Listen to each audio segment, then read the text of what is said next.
ذمہ ادا کر رہا ہے اس کے سربراہ پر اس طرح کا حملہ، کیا کہیں گے سربازی صاحب؟ بالکل آپ نے درست کہا ہے کہ اور جو ہمارے پہلے مقرر صاحب تھے انہوں نے جو باتیں کی بالکل آئین ہے، پاکستان کے لا، پاکستان کا کانسٹیٹیوشن کہتا ہے کہ آپ انفورس ڈسپیرنس یہ جرم ہے اور کسی کو آپ اس طرح سے گرفتار کر نہیں سکتے، اور گرفتار کر کے اس کو غائب کر دینا یہ سب سے بڑا جرم ہے۔ میں ابھی آپ سے بات کر رہا ہوں، ابھی کل ہی اسلام آباد میں ایک رائٹر ہے بلوچستان سے جن کا تعلق ہے عابد میر، وہ بھی غائب ہو گئے ہیں۔ سارا فیس بک اور سوشل میڈیا جو ہے ان کی بازیابی کے لیے بات کر رہے ہیں۔ ابھی یہ خبر آپ نے سنائی تو یہ جو ہے اس کی جمہوری سمجھتے ہیں، پی ڈی ایم کی حکومت ایک جمہوری حکومت اپنے آپ کو کہتی ہے، جس میں پاکستان پیپلز پارٹی بھی شامل ہے، بلاول بھٹو صاحب بھی اس میں شامل ہے جن کی والدہ نے بے پناہ جمہوریت کے لیے قربانیاں دی ہیں۔ تو میں سمجھتا ہوں کہ یہ اس طرح سے اگر کرنا ہے تو یہ ملک کی بدنامی ہوگی اور اداروں کی بھی بدنامی ہوگی، اور میں خود اپنا جوڈیشری سے اپیل کرتے ہیں کہ وہ اس معاملے میں اس کو ٹیک اوور کریں اور انٹروین کر کے ان کو بازیاب کیا جائے۔ اگر واقعی ان کے خلاف کوئی کیسز ہے تو ان کو عدالت میں باعزت طور پر پیش کر کے ان کی جو ہے ساری جو اگر وہ کسی بھی کارروائی میں انوالو ہیں تو اس کو پیش کرنا چاہیے۔ اس طرح غائب کر دینا میں سمجھتا ہوں کہ انتہائی درجے کا ظلم ہے اور زیادتی ہے۔ یہ اس وقت سربازی صاحب بار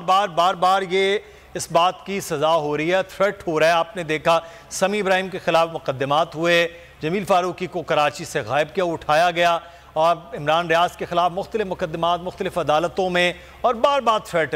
کسی نیوز چینل کو چلنا ہے، خبریں دینی ہے، یہ اس طرح سے تھریٹ ہونا، اس طرح سے ان کے خلاف مقدمات ہونا، اس طرح گرفتاریوں کا عمل ہونا ایک جمہوری حکومت کو ہوتے ہوئے، سر یہ تو المیہ نہیں ہے؟ نہیں، یہ بالکل میں سمجھتا ہوں، میں نے آپ سے کہا نا کہ جمہوری حکومت کے جو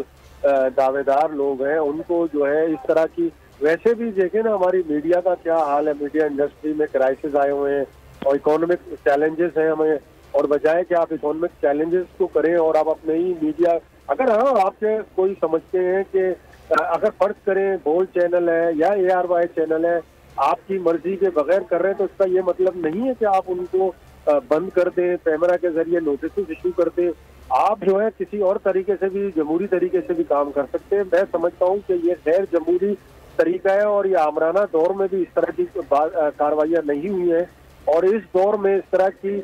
کارروائیاں کر کے تو پھر آپ کس طرح سے اپنے آپ کو پیش کریں گے جب تک انٹرنیشنل دنیا، اب آپ نے دیکھا کہ لاہور ہائی کورٹ نے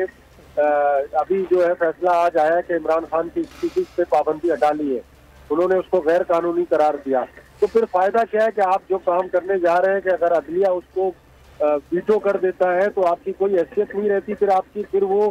وہی پرانی باتیں ہوتی ہیں۔ آپ نے ہمیشہ یہی کہا کہ نیب کو آپ کے خلاف استعمال کیا گیا ہے، آپ کو سینسرشپ کی گئی ہے مختلف ادوار میں، لیکن آپ وہی اب آپ جو پہلے دعویٰ کرتے تھے اور ابھی وہی آپ کام کر رہے ہیں، تو میں سمجھتا ہوں یہ جمہوری لوگوں کے لیے نامناسب ہے۔ اس قسم کی کارروائیوں سے میں سمجھتا ہوں کہ ملک کی ترقی نہیں ہوگی بلکہ ملک ڈی اسٹیبلائز ہو جائے گا، اور اس وقت جو ملک کی جو اکنامک صورتحال ہے اس میں جو ہے ملک میں باہر لوگ بیٹھے ہوئے لوگ بھی پریشان ہو جائیں گے کہ پاکستان کے اندر ہو کیا رہا ہے۔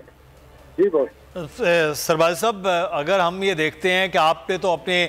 دور صحافت میں یہ دیکھا ہے کہ ماشاء اللہ کے دور میں اس طرح کے معاملات ہوتے ہیں، اخبارات بھی بند ہوتے رہے، چینلز کو بھی بند کیا جاتا رہا، تھریٹ بھی ہوتے رہے، فون کالز کے ذریعے مرضی کی چیزیں بھی چلتی رہیں، لیکن جمہوری حکومتوں میں اس طرح کے معاملات ہوں تو صحافیوں کو کیا اس طرح دبایا جائے؟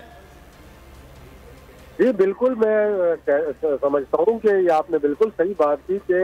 آمرانہ دور میں یا ڈکٹیٹروں کے دور میں یہ ساری چیزیں ایک زمانے میں ہوتی تھی، لیکن اب ایک نیا ماڈرن ایرا آیا ہے جہاں پر فریڈم آف ایکسپریشن کی ہم بات کرتے ہیں۔ ہم جب یورپین یونین جب ہم سے بات کرتا ہے تو اس کے وہ کنڈیشنز ہے کہ پاکستان کے اندر انسانی حقوق کی علمبرداری ہونی چاہیے، اور انسانی حقوق چاہے وہ صحافی ہو چاہے کوئی بھی انسان ہو، اس کے خلاف اس طرح کی کارروائیاں کرنے سے آپ جو ہے انٹرنیشنلی بھی آپ سے بالکل، یہ جو آپ بات کریں یہ بڑا اہم پوائنٹ ہے، انسانی حقوق کے معاملات جو ہیں